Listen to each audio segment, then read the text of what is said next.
Why do those summoned to a divine destiny face relentless assaults from the fires of desire? This is a battle too often shrouded in shame, yet it rages in the hearts of many, and the truth behind it will shake you to your core. If you're locked in this grueling war, know this: you're not fighting alone. The Bible unveils a searing explanation for this brutal struggle. Let's rip away the veil and expose the reality of this spiritual onslaught. Scripture doesn't shy away from the truth. Even God's mightiest warriors have been ambushed by temptation. Picture King David, a man handpicked by God, ensnared by his craving for Bathsheba. Or Samson, blessed with supernatural strength, brought low by his obsession with Delilah. Today, those marked for divine greatness are still prime targets. Why does desire strike so viciously at those destined to change the world?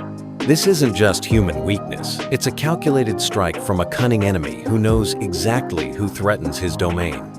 The Bible thunders with clarity about this war. Ephesians 6:12 declares, "For our fight is not against flesh and blood, but against the rulers, against the authorities, against the cosmic powers over this present darkness, against the spiritual forces of evil in the heavenly places."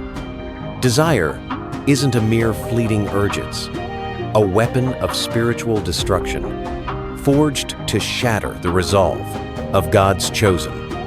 The enemy zeroes in on those with a holy calling, knowing that if he can drag them into the pit of lust, he can sabotage their divine mission. Why does this battle burn so fiercely? Here are 7 electrifying reasons that reveal the stakes of this war. 1. Spiritual fire draws hell's fury. Those ablaze with divine purpose radiate a light that enrages the enemy. Your spiritual sensitivity doesn't just draw you closer to goad, it makes you a beacon for demonic attacks. Desire is the enemy's flamethrower, unleashed to scorch your focus and incinerate your calling. 2. Solitude becomes a battlefield. God's chosen often walk a solitary path, forged in the crucible of divine purpose.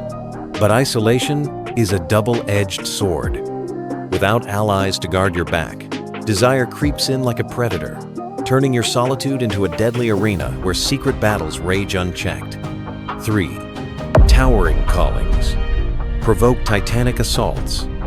The higher God elevates your purpose, the fiercer the enemy's onslaught. Desire isn't a random temptation, it's a precision strike aimed at toppling those destined to shake kingdoms. The enemy knows that even a single stumble can derail a legacy meant to glorify God. 4. Unhealed wounds. Are enemy strongholds? Many of God's warriors carry scars, rejection, betrayal, or buried pain. These wounds are chinks in your armor, exploited by the enemy. Desire masquerades as a soothing balm, but it's a poison that chains you to cycles of guilt and defeat. 5. Human flesh betrays divine strength. No matter how powerful your spiritual gifts, your human nature is a weak link. Without relentless disciplined prayer, fasting, and mental renewal, desire will exploit your flesh, turning your greatest strengths into vulnerabilities. 6. The enemy targets your legacy. Those called to greatness aren't just fighting for themselves, they're building a legacy for God's kingdom. The enemy wields desire to tarnish your reputation, knowing that a public fall can ripple through generations, weakening the faith of those you're meant to inspire. 7. Distraction is the enemy's masterstroke. Desire isn't just about sin, it's a diversion. The enemy doesn't need you to fall forever. He just needs you distracted long enough to miss God's timing.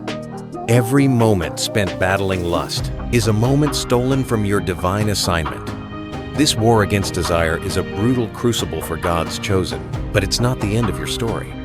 You can rise above this inferno through unwavering spiritual discipline, ironclad accountability, and deep healing. The enemy wants you broken, chained to shame, but God's power can shatter those chains.